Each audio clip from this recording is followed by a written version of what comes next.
be open. Having said that, Mr. President, you waited. The next president of the Federal Republic of Nigeria will address us now. Thank you.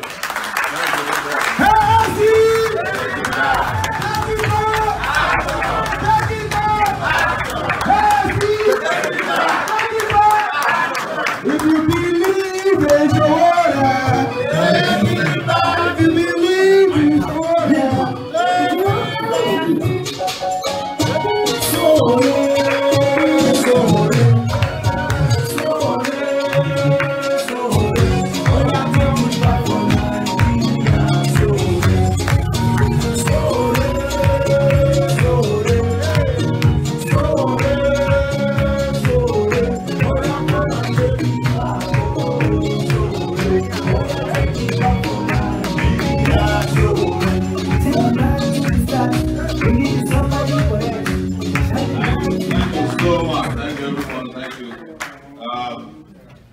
I don't get emotional at all because I have been through so much in life that emotion is now second nature to myself. But today, for the first time in a long time, I became a little emotional in a way that everything that happened today I know is symbolic.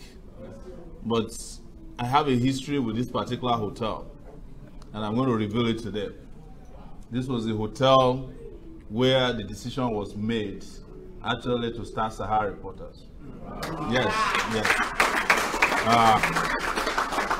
Bukola, who came and spoke before me, we had an organization in New York that was always engaging in protest.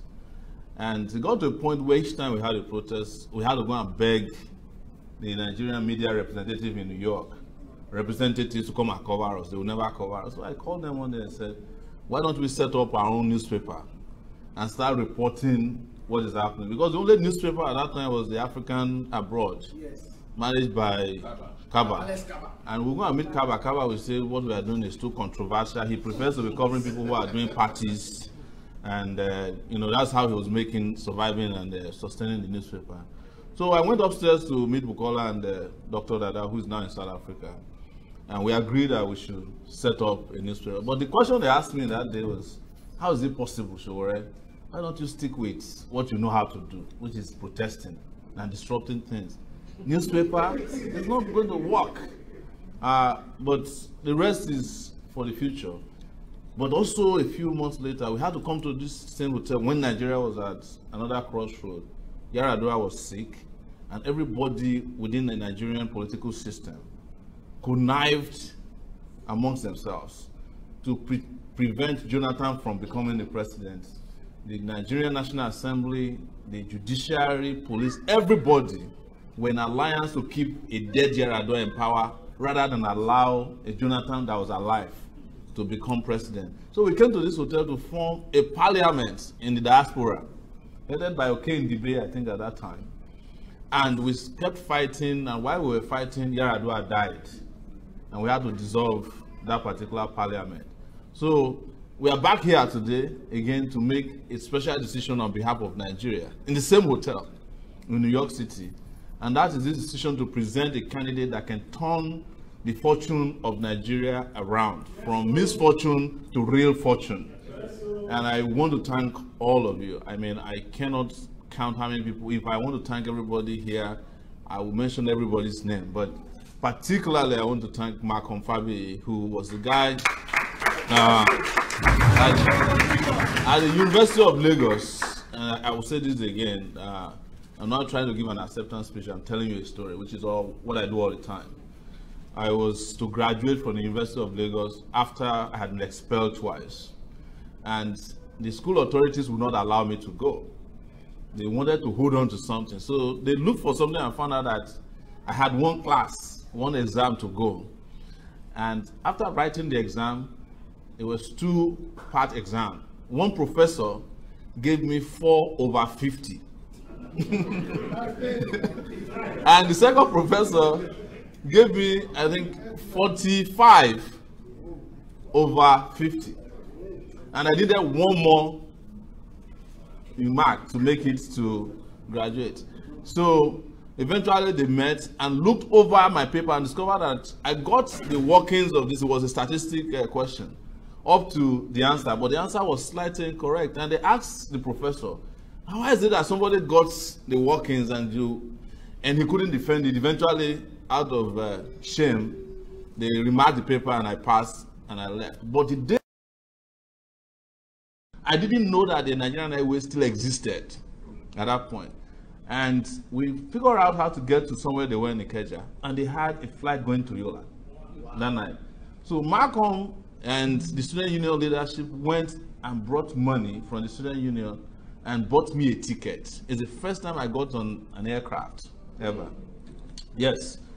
And when we got the ticket, I went to the airport, got on the plane. Of course, you can imagine, Kenny, this plane was shaking all the way to,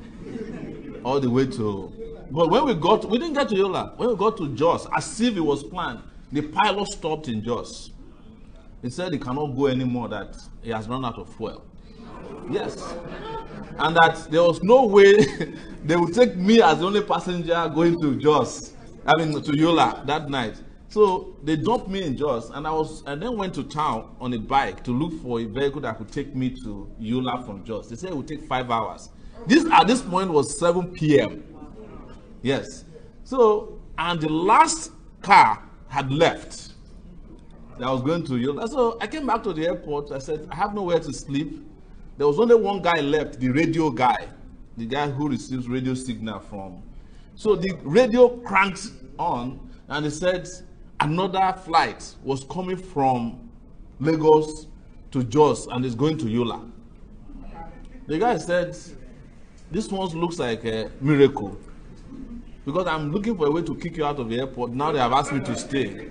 And quickly he called some of their people back, and a flight came, dropped off people in Yola that night, just that night, and took me and several. It turns out that the reason there was a flight from Lagos to Yola was that there were some big men coming to Yola, including Jonathan Zwingina, who used to be spokesperson for Abiola.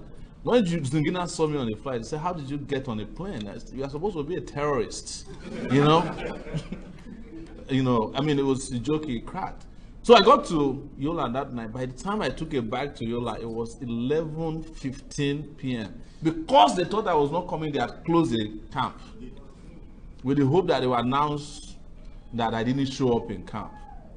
Anyways, I used what I know how to do best. I went to the room of the camp commandant, knocked the place on it. The door was about to fall off. I didn't know if it was a woman or a man. The woman came out and said, oh, why would you be knocking my door this late? I'm a woman. I said, I don't know. I just know that you are the camp commandant. I'm here and it's not yet 12 o'clock. You have closed the camp. When she knew how terrible I looked and how willing I was, ready to fight, he said, please come back tomorrow. When we got to the registration the next morning, 24 other persons who had been denied opportunity to register were allowed to register because of the action I took that night. So, the rest, as they say, is now history. But I just say that to tell you how important Malcolm has been in helping to shape my kind of very, very interesting life. Dr. Marcus! Yes. And it is the same thing when I had to take a decision to run for office this time around. I was calling a lot of my friends up. I wasn't sure what to do. And one morning I was in Lagos, and one young person had put the poster on WhatsApp that Sowore is running, and everybody was calling me. And I said, Malcolm, everybody is upset with me that I haven't made myself sufficiently clear to them as to what I want to do. And I'm very sure that you can give me advice on what is desirable. He said, what do you want to do again? I said, I want to be president of the Federal Republic of Nigeria. I thought he would say, sure, you're crazy, which is true, I am. And he said, no. Is that correct? I said, yes. He said, there's no better time. Now, there's no better person who can do this at this time. Just let me know what to do. And that was how we started the journey on underground, to mobilize the entire Nigerian nation, inside and outside of Nigeria, in a different direction, to have a different belief in the possibility of changing the fortune of Nigeria. This was exactly or almost 8 months ago. And we started, I'll give you the journey from Lagos.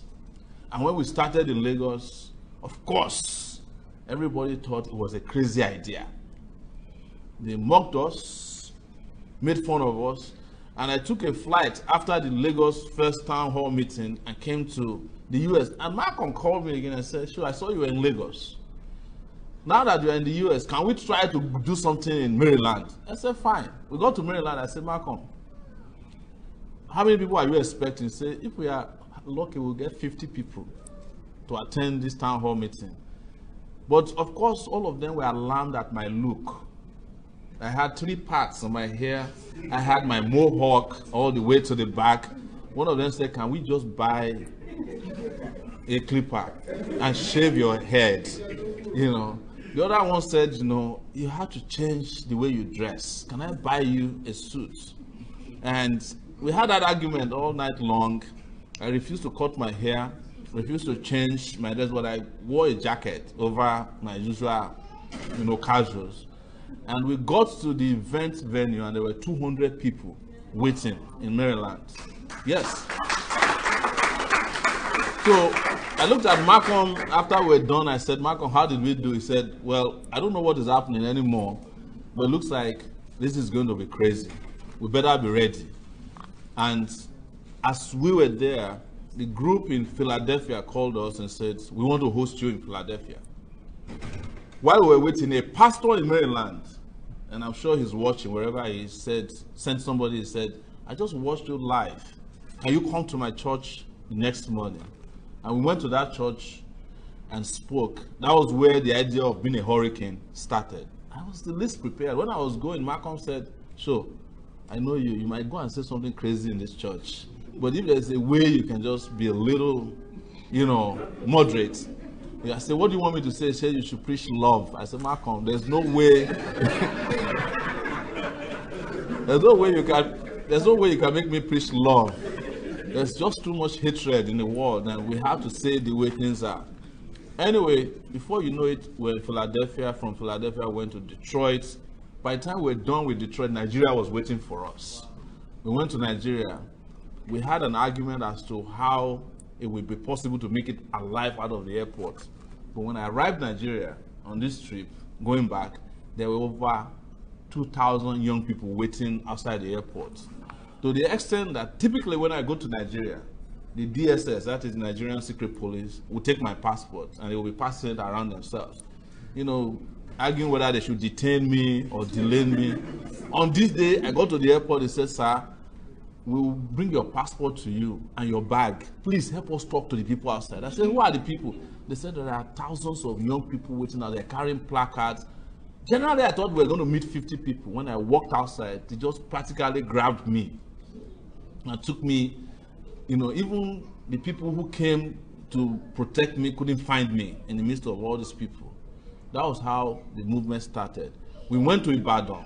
After that, massive attendance. We don't know who was inviting who. They just said they heard there's a guy who had a different idea on how to run the country. And in Ibadan, it was in Ibadan that, in my view, there was a generational transition in the radio station. When I met the the Minister of Communication. Yes. And we had no intention of going to the radio station. They called us last minute, Fresh FM. They said, you know, you should come to this show because we have a minister on air now. Listen to this, who has bought an hour. But after he's done, we will bring you on the show so that we can talk to you about your ambition. We heard you had a successful rally. So when we were looking around, we couldn't find the radio station. We went to wrong radio station. When we got to the radio station, they went and told the minister, please wrap up because we have another guest. He asked them, who is the person? They said, it's Sowore. He said to them that, oh, is that guy at Sahara Reporters who wrote something stupid about me? Bring him on. I want to teach him a lesson. This is a real story. So they packaged me and put me in front of the minister, who was sitting majestically in this radio station with the flowing Agbada Bubu, left, right, and center. And he was talking with authority. And of course, if I was him, I would not suspect anything would happen. Because here I was, just wearing my usual casual, and I looked very innocent, hungry, you know, and inconsequential. So it didn't take him too long to cut me to size. But the conversation that took place within that 10 or 15 minutes was for me, that was what changed the narrative. And for a lot of people who didn't know what was happening, you know, what Bob Marley calls the natural mystic in the air, it was at that point that they caught it, that something different was happening. And this journey so far has taken us to about 5 countries. We've been to the United Kingdom, Scotland, we've been to South Africa, Canada, about 4 cities or 5 in Canada. We've been in several cities in the US, Chicago, we've been in Los Angeles, San Francisco, Oakland, Dallas, Houston. We've been in Milwaukee, yes. We've been in Atlanta. Indianapolis is where we came from yesterday. You can count them. You know, we've been in South Africa, in Joburg, we've been in Cape Town, we've been in Accra, Ghana, we've been in Germany, Berlin. We've been in Barcelona in Spain. So in Nigeria, we've been in Kano, Kaduna, we've been in Warri, Aba, Port Harcourt, Akure, Ikene, Abeokuta, Oyo, Ogbomoso, Lokoja, Benin City. We've been in Kano a second time. We've been in places like in Italy, we've been in Treviso and Napoli. We've been in Binikelbi, Gusau, Agungu. You've heard about Agungu before. We've been in Calabar, we've been in Ife, Jalingo, Jimeta, and Yola. We've been in Makurdi, we've been in Ofa, we've been in Ilorin, Onisha, Okene, Oshogbo. We've been in Uyo. We've been in 29 states in Nigeria and several cities. If you go and look at the number of cities in Nigeria, we've covered almost everywhere. And in the history of Nigeria, no, but we've been in Abuja. No one, and we're not saying this, you can cross-check, has been to so many places within such a short time in Nigeria. Even our forefathers, as we call them, our ancestors, didn't travel that. And we did this without a helicopter or a private jet. We did it without regular police. And as we were traversing Nigeria, like somebody was saying here, I think it was a young person from Atlanta who was saying that, you know, if you want to lead a country, you must learn to at least identify the people living in the place. And on this trip, we really identified Nigerians who are in Nigeria. I have been in Bakassi. We've been in IDP camps. We went to Umahia, we went to the War Museum with Ogugwa here, and saw where Ojukwu, the bunker, where Ojukwu was, the naval ship. And we not only did we go to message our people, we were engaging creatively and innovatively with the Nigerian people, understanding their problems, because there's a difference between the world that you see on the internet or you watch in movies and the real situation of the Nigerian people. When you have to travel in a place like Zamfara for 4 hours and you don't see a telephone tower, you know, the cell phone tower we have all over Nigeria, they don't have it in those parts. Those are ungoverned territories in Nigeria. I'm serious. But we went to all these places. We went to a place on our way from Nasarawa, I think Lafia to Makurdi. We saw a place where they had just killed 20 people, herdsmen. We went to internally displaced refugee camps. I don't call them either, I call them refugee camps. We went to the one in Jalingo, we went to the one in Yola, and also the one very close to Makurdi. Nigerians who are refugees in their own country. I'm telling you all these stories so that you understand that we've been there and we've done it and we've seen all that needs to be done. People that we need to connect with, we've connected with them, and we can bring you back the great news that our people are ready for the revolution that we are preaching.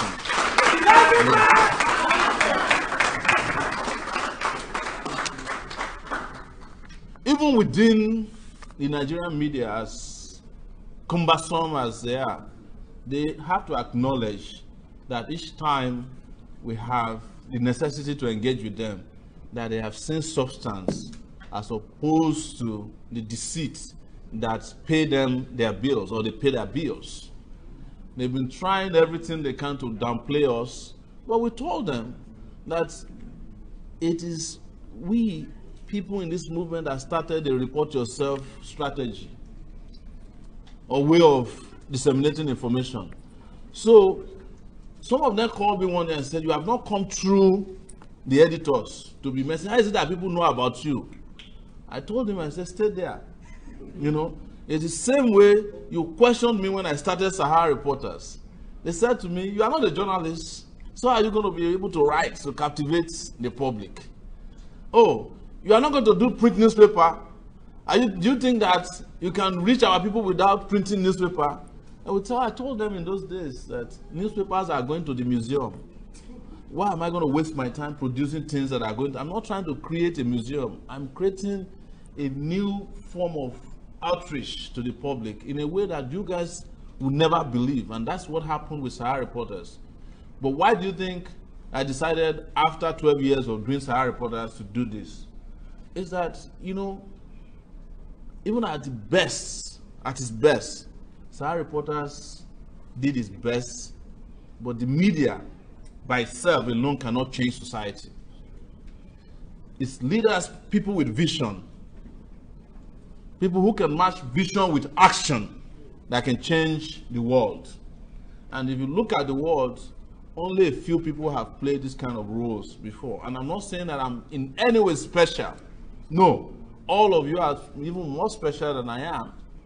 And I have just been privileged and blessed to have those of you who are with us today doing some of the things you have always been doing with me, which is whenever I start a crazy idea, instead of condemning me, you stand by me and say, you know, we know it's a crazy idea, but let's just make sure that we make it work, you know, to the point that it becomes a digitally acceptable crazy idea. I will say one last thing, because I don't want to waste your time, and there's nothing new I will say here that you probably haven't heard from over 100 engagements we've had in our town hall meetings. It is the fact that just because we are doing what we are doing, the conversation is shifting from those very simple and oversimplified conversation of we are going to construct roads, we will do hospital, the same thing we hear over, you know, we are going to measure one place, we'll do a bridge, you know, those kind of, you know, tired promises that people hear all the time. In fact, they tell us, you know, but we've heard this before. Now we heard it from Obafemi Awolowo, we heard from Shagari, we heard even last year, we heard from this man. But there's a new conversation that is going on. We have shifted the level of conversation to the point that anybody that cannot punch above their height now cannot discuss the kind of things we are discussing in Nigeria. We are discussing diversification of economy in a way that if people are not intellectually sound, they can't even discuss our economic ideas. We are discussing the future. In Nigeria, within 8 months, we changed the public holiday for democracy in Nigeria by way of conversation. You know, in Nigeria, we are forcing both the ruling party and the moribund parties to do things the right way. We are the only political party, because we started our movement 8 months ago, our political party is less than 2 months. But if you go on the internet, most likely you go on Facebook today, the only political party that you can find out that is transparently holding a state congress is AAC. Not even APC, who is holding their own today, can live stream it because of the kind of shady things that they have to do. Not even the PDP can live stream their convention because they can't even decide on a convention venue until this morning, and their convention, I think, is next week. We are teaching them and teaching a lot of people how to do things differently. We are teaching people how to speak differently. We are teaching people how to converse differently and how to engage differently. We are teaching people how to be innovative thinkers. And you probably have heard a lot of controversies that have trailed us as well as we went on the campaign. You know, controversies around what is the product for the future. When people are still running after oil, we said, you know, you have cannabis. Ah! How can you say that? You know? And then 2 days later, Coca-Cola is saying every bottle of Coca-Cola you're likely to buy in the next 2 years will be infused with cannabis. Yes. And everybody said, Sowore said it too. You know? We said June 12 is our democracy day. They said, that is a taboo, it's May 29. 3 days later, the president is looking for Abiola family. Where are they? Where are they? Now they have declared June 12.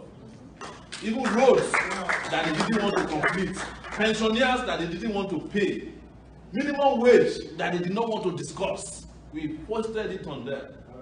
To the extent, yes, allowances for allowances for youth corpers that they said was not going to be touched. Even those people who stay on Facebook, the Facebook economists, who say that every action that will empower a Nigerian worker will create inflation. We can't find them anymore. No, they are celebrating that. Yes, they are celebrating the achievement that they claim came from us. But they said, well, the moment is our people that, even if you brought the idea, as long as it benefits Nigerians, it's no longer your own idea. But I'm saying that so that you understand. Even the minimum acceptable way of treating a Nigerian, whether they find themselves in a palace or in the governor's office, we are now teaching Nigerians. Tear gas. You know, that if somebody invites you to somewhere, they have no right to delay you because you're a child of nobody. But most importantly, we are teaching people that will create a society in which the child of nobody will become somebody without knowing any point. And that's where I come from. That's the background that I come from. And that is where Nigeria is headed next year. Don't be in doubt that you're sitting here today or you're sitting on what you're doing here today will not have impact. No, as Dimeji mentioned to those of us who started Sahara Reporters' first event, we're not this many. And when people were living there that day, they said, it's the same thing. How could we create a platform that will change Nigeria media forever? You know, what's wrong with this? Because as usual, during the launch of Sahara Reporters, I had this funny haircut. You know, I was tinier than this. You know, I didn't have a stomach. You know, I started building my stomach because you can't win an election without a stomach. It's just like you at this point, you want to come at the conference stage. It's hungry. But most importantly, on a serious note, we have seen our people. We've been to where they live, where they eat, where they school, where they go to hospital, the roads that they drive on, and we have come to a general agreement. You know, and now a covenant by way of these presentations or the acceptance of the nomination today, which will be concretized possibly next week in Lagos, and next week is our national convention in there. We invite those of you who are here who have some spare time and some spare dollars to come and enjoy that period with us in Lagos as well. That a covenant is going to be built to finally turn Nigeria around. And there's no question about it that the only people that can do it are those of us who are in this room. I tell people at home when they say, why are you traveling abroad? I said, the people abroad are not Nigerians. But most importantly, the real foreign investors into Nigeria are the Nigerians in diaspora. That's right. As you are sitting here, somebody is having a wedding today based on the contribution you made. Yes. Somebody has been able to graduate from college because you sent their children money to complete college. You are helping to, build hospitals, paying teacher school fees. In some cases, even drilling boreholes for your villages, because governance, as Mega Comrade said, governance has grounded to a horse in Nigeria. The only thing that government people do in Nigeria is to share the loot. And the moment the sharing is done, they go to a party to enjoy themselves and attend conferences or from conferences, and then they go back to the country. But what is sad that we must tell you about is that a lot of our people, like Jerry Rollins told me when I met him in Ghana, they are still in love with their oppressors. And we have a duty, a final duty, to win a lot of our people from their oppressors. And I'm sure that we will do it. We have the opportunity, we have the chance, we have the pedigree, we have the integrity, and we have the intellect and the capacity and the capability to deliver Nigeria from these wicked leaders who have made Nigeria a laughing stock among nations around the world. Let me thank you once again for doing such a great job putting this together, the organizers. I want to thank you.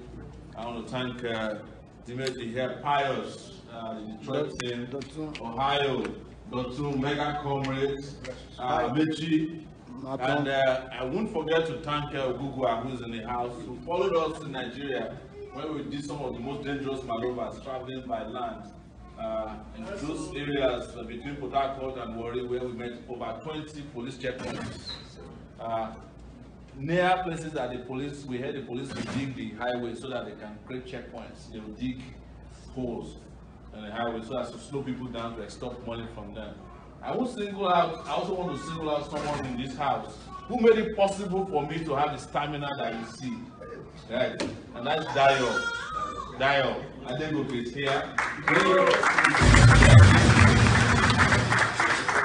It doesn't sell any drugs, but in 2013, it showed me how to do long distance running. And since 2013, by his efforts, I've done 8 marathons. You know, and if you run marathons, the human body can only carry you for 20 miles. The last 6 miles, you have to do it with your brain. And that is why you see so much energy. But I'm not using the energy only because I know how to run marathons. A lot of people run marathons who can run their homes. Doctors are trying to run countries. But I needed to show that to the ragged, old, decrepit people in Nigeria, that not only are we going to defeat them with intellect, we also defeat them with stamina. So, let me thank everybody here. Let me also thank my home, my wife and kids. They've been through hell, I must tell you. I'm officially an absentee father, you know. But thank God there's internet and the technology. That way, even when I'm in the country, I'm able to connect with them. So, Daddy, where are you now? I'm in New York. Are you going to come home? But I don't know. Yeah. Because we have a bigger job to save a country of 198 million people. And my kids are one of them. I tell them, you might be in America, but the next place of the future is Africa. So you better get used to it.